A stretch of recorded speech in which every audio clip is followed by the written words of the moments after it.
Ok, a formação da igreja, essa é a questão hoje. Estamos aqui na página 11 da apostila. Quando é que a igreja se formou, né? E, na verdade, parece um debate não muito importante, ou você pode até dizer, mas eu sei, começou lá no Novo Testamento e ponto final, você diz isso, você está bem. O problema é que quando você decide interpretar outras partes da Bíblia que tem a ver com a obra e a função e a direção da igreja mesmo, você acaba vendo, eu preciso ter um entendimento do início da igreja. E há grandes divisões entre as várias denominações no mundo por causa de questões como essa aqui, a formação da igreja.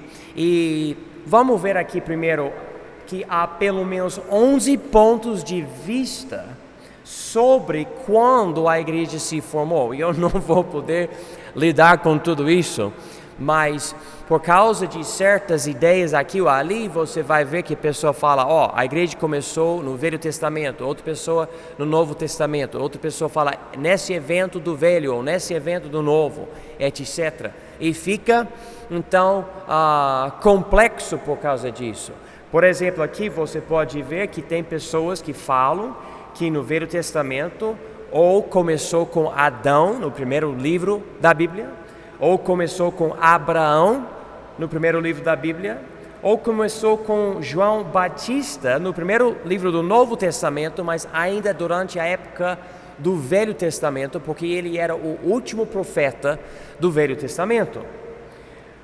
Segundo grupo de posições é que a igreja foi fundada nos dias de Cristo, com Cristo especificamente, quando ele chamou os 12 discípulos em Mateus 10, quando Pedro confessou para Jesus certas coisas em Mateus 16, quando Jesus realizou a Santa Ceia em Mateus 26 e Lucas 22 e João 13, e também quando Jesus ressuscitou em João 20. Então, o primeiro grupo de posições, coisas do Velho Testamento. Segundo grupo de coisas, durante a vida de Cristo. E o terceiro grupo de coisas são as posições nos dias dos apóstolos. E aqui tem Pentecostes, Atos 2, ou Paulo, que veio depois de Pentecostes, quando ele foi convertido, em Atos 9, quando ele foi de uma viagem missionária, em Atos 13, e quando foi levado preso, Atos 28. Ok, várias opções aqui. Quem tem uma crença, ou seja, você acredita que a igreja foi fundada, que ela iniciou nesse momento na história do mundo? Você não vai falar nada, mas só quero ver. Levanta a mão se você tem uma ideia de quando a igreja foi fundada. Alguém tem uma ideia? Tudo bem? Tudo bem? Então, é uma coisa para pensar. Vamos ver aqui os problemas principais com cada ponto de vista. E quando eu digo isso, não que eu estou criticando cada ponto de vista, eu estou simplesmente mostrando os pontos para você poder ter uma ideia melhor e chegar a uma conclusão. Então, as posições do Velho Testamento. Se a igreja foi formada no Velho Testamento, então a nação de Israel não existe mais e as promessas para Abraão, Davi e Jeremias não serão cumpridas. Basicamente, essa posição acaba eliminando a nação de Israel hoje em dia. Não precisa mais. Israel foi transformado para a igreja. Então, com esse ponto de vista, nós não precisamos pensar mais em Israel, nós não precisamos achar que a data 1948, quando Israel voltou para a terra, é importante. Nós não precisamos considerar as profecias sobre a volta da nação de Israel para Deus como coisas literais. Nós podemos interpretar de uma forma alegórica, se você aceitar essa primeira posição, que a igreja começou no Velho Testamento. É uma interpretação que muda coisas literais para coisas alegóricas ou metafóricas. A segunda posição que foi fundado nos dias de Cristo. Se a igreja foi formada nos dias de Cristo, então a gramática do verbo que Jesus usa em Mateus 16, 18, não faz sentido, nem a gramática em 1 Coríntios 12, 13, com Atos 1, 5 e 8. Eu posso ler todas essas passagens, mas vamos pelo menos ver Mateus 16, 18, por favor. Então abram suas Bíblias para Mateus 16, e aqui essa é a confissão de Pedro para Jesus. Ok, então Mateus 16, 18, e aqui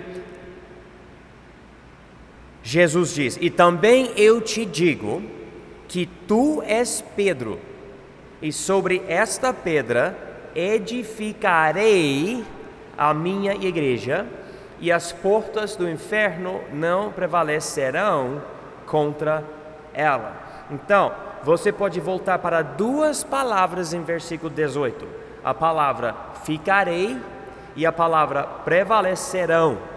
Esses dois verbos vêm para nós aqui no tempo futuro, ou seja, a ideia é que é algo que não está acontecendo, mas vai acontecer. Então, com a segunda interpretação que começou nos dias de Cristo, você tem que explicar por que Jesus disse que essas coisas vão ser assim, em vez de dizer já estão assim, ok? E nós podemos também ver, vamos para Atos capítulo 1, vou pular 1 Coríntios, mas vamos para Atos capítulo 1, e ver versículos 5 e 8, aqui Jesus já terminou o ministério terrestre dele, ele está prestes a voltar para o céu, e com isso, em Atos 1,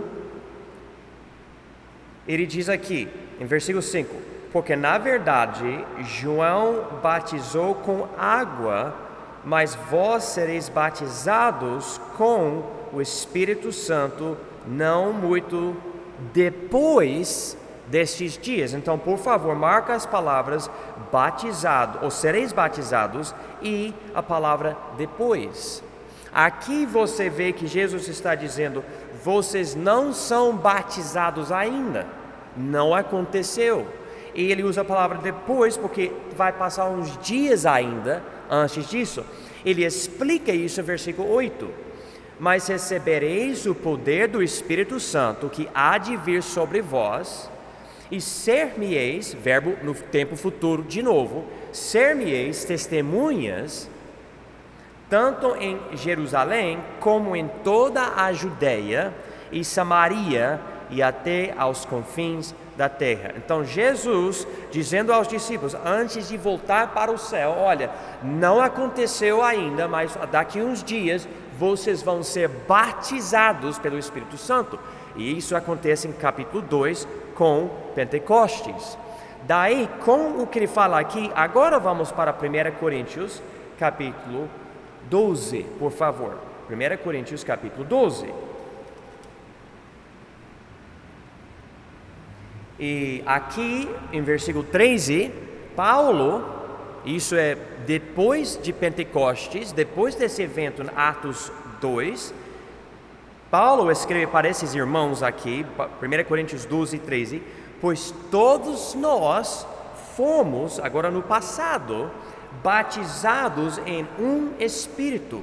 E olha aqui, formando marca a palavra, corpo, que é o quê? A igreja, quer judeus, quer gregos, quer servos, quer livres, e todos temos bebido de um Espírito. Bebido aqui é a ideia do batismo, mesma ideia, ok? Então aqui quando ele fala isso, ele diz, agora já aconteceu, ele fala que através desse batismo aqui, você entra no corpo, ou você faz parte da igreja. Ok?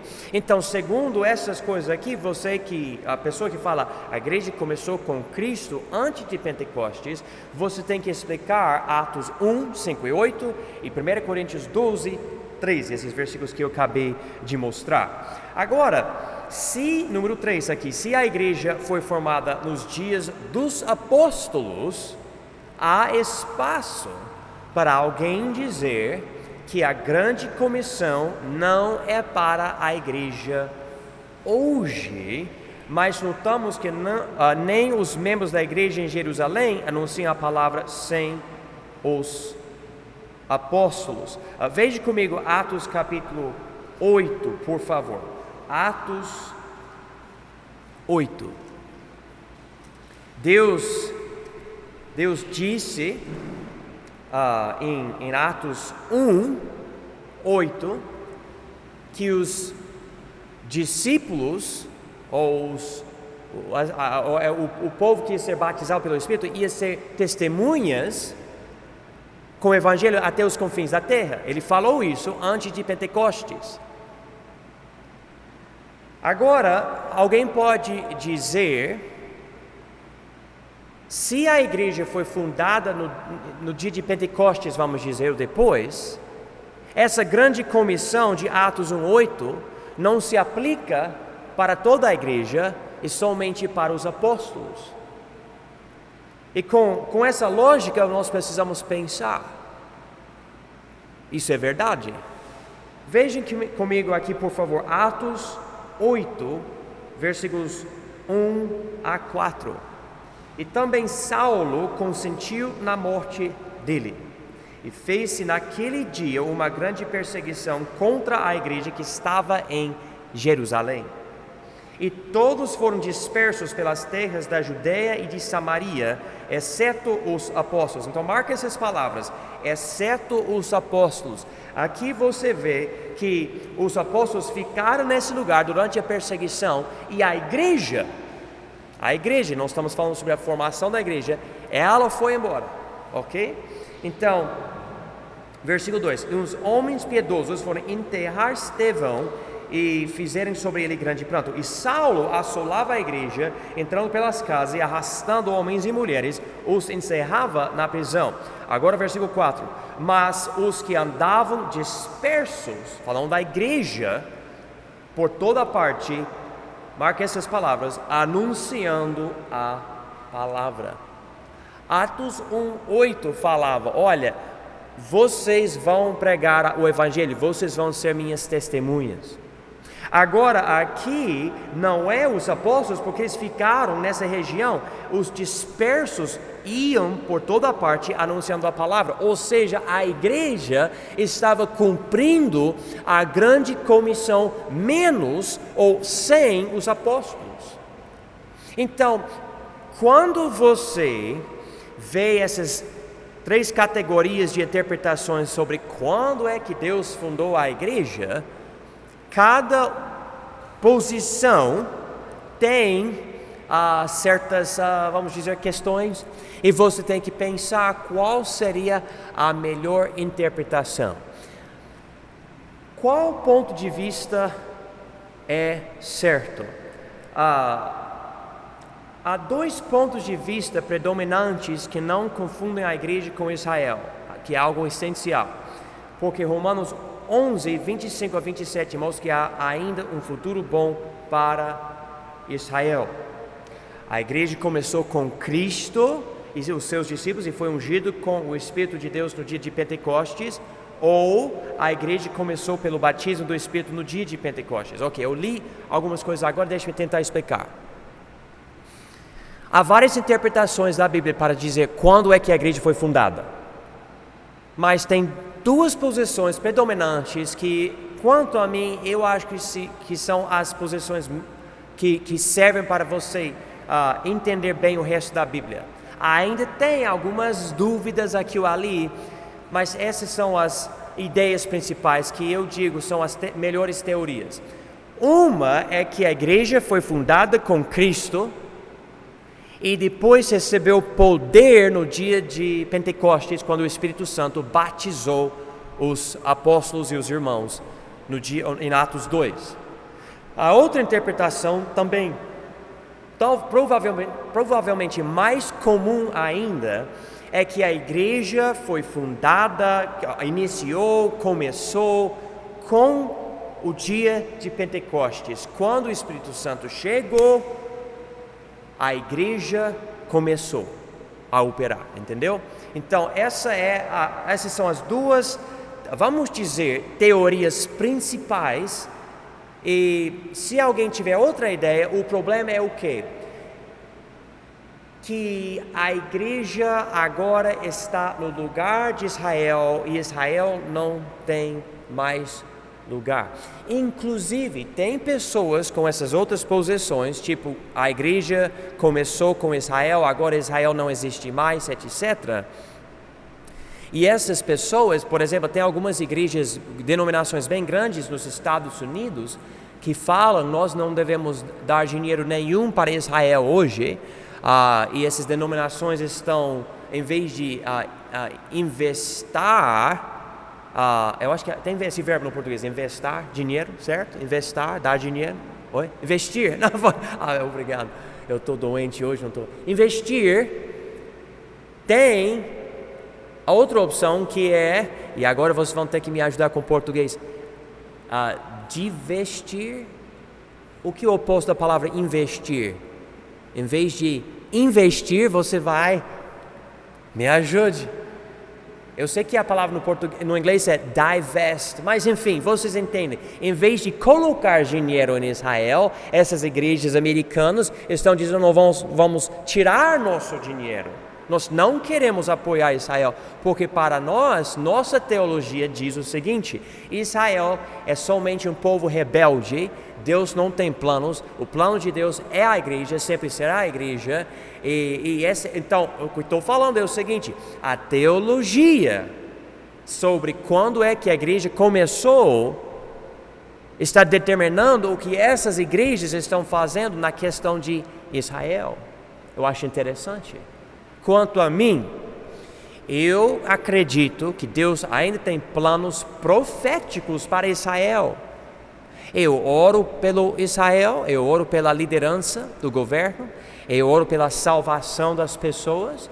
De lá, eu acredito que há profecias sobre um retorno, que eles vão voltar. Inclusive, eu enfatizei Romanos 11, e vamos ver isso rapidinho. Romanos 11 contém certas profecias sobre o futuro de Israel que me levam a acreditar que a igreja não está substituindo Israel, mas Israel ainda existe. Deus colocou ao lado temporariamente, mas ele vai voltar a operar com esse povo. Eu acredito nisso.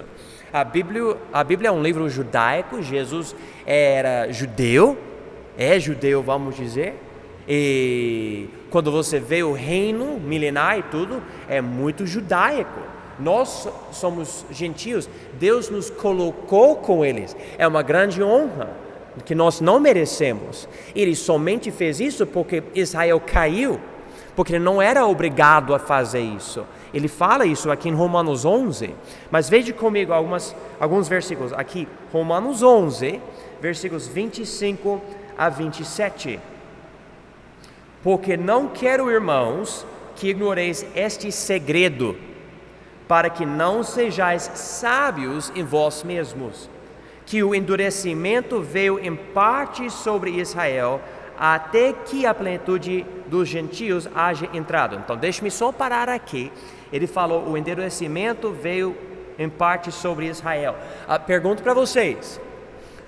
Quando Jesus ensinava os judeus, no ministro terrestre dele, o que ele usava quando ele ensinava? Eu ensinei sobre isso domingo de manhã. Ele usava, começa com letra P e termina com ábulas. Parábolas, ele usava parábolas, certo? Para dividir quem acreditava e quem não acreditava, certo? Ele fez isso. E ele permitiu isso endurecer quem já tinha coração endurecido. Ele permitiu isso, mas ele diz aqui, é um endurecimento em parte, não é todo mundo e não é para sempre. Ele diz aqui, até que a plenitude dos gentios haja entrado. Alguém tem uma ideia do que ele está falando quando ele fala sobre a plenitude dos gentios? Alguém quer me falar? Ele fala a plenitude dos gentios. Alguém? Ele está falando sobre a igreja, porque hoje a igreja é composta de judeus poucos judeus e muitos gentios, que não existia assim no Velho Testamento, era principalmente judeus. Hoje não, judeus, é difícil achar um judeu que também crê em Jesus Cristo. É muito difícil, por causa desse endurecimento. Versículo 26. E assim, depois da entrada dos gentios, assim todo Israel será, marca a palavra, será salvo. Ou seja, haverá um futuro para a nação de Israel. Como está escrito, de Sião virá o libertador e desviará de Jacó as impiedades. Amém, aleluia. E esta será a minha aliança com eles, quando eu tirar os seus pecados. Então, aparentemente, não sei como, Deus vai trazer um tipo de avivamento para a nação de Israel. Quem já ouviu falar sobre os 144 mil testemunhas judeus durante a tribulação? Levanta a mão, já ouviu falar? Então, esse grupo são homens virgens, dedicados às coisas de Deus, que vão pregar o Evangelho de Cristo durante a tribulação, e aparentemente haverá um grande avivamento durante a tribulação. Segundo as profecias, onde estará a igreja durante a tribulação? Onde? Lá no céu, exatamente, lá no céu, por causa do arrebatamento. Então, o que acontece? No Velho Testamento, quem era o foco? Israel. No Novo Testamento e até hoje, quem é o foco? A igreja. Mas um dia, segundo as profecias, ele vai nos levar para o céu e Israel vai ter o foco de novo. Nós estamos no período do mistério.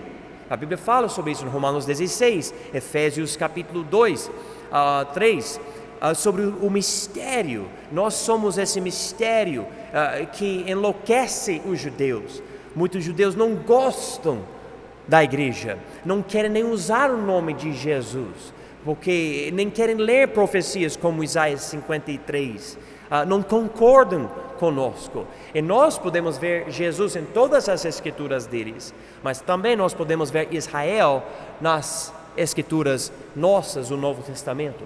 Deus não jogou fora Israel, Ele vai fazer algo. Então, as duas interpretações que ainda entendem isso, que Israel tem um futuro com Deus aqui na terra, são que ou a igreja começou com Cristo antes de Pentecostes, ou a igreja começou no dia de Pentecostes. Tem algumas variações, eu mostrei para vocês, mas esses são os dois pontos de vista principais.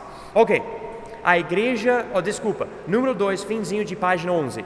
O debate entre esses dois pontos de vista é forte e o problema volta ao significado da palavra igreja. Note aqui, página 12. Se tem somente a palavra igreja, se tem somente o significado de uma congregação chamada para fora, então já existiu nos dias de Cristo com os apóstolos.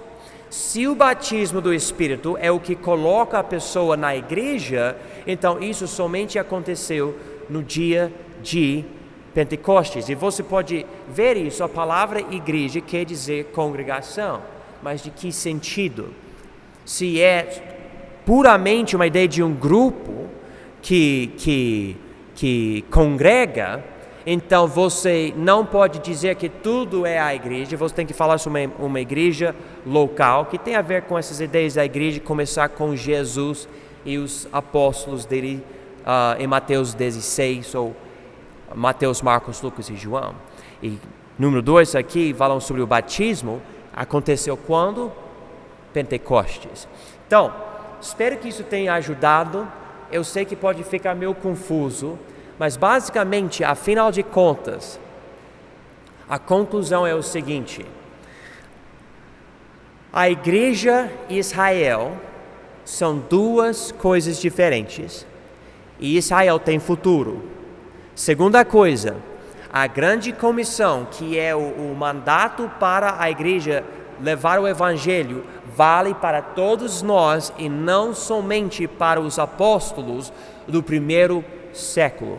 Então, você escolhe a interpretação que você achar melhor, segundo as Escrituras, mas afinal de contas, você não pode negar Israel e a sua importância, e você não pode negar que nós, hoje, precisamos cumprir também a grande comissão, como os apóstolos estavam também cumprindo.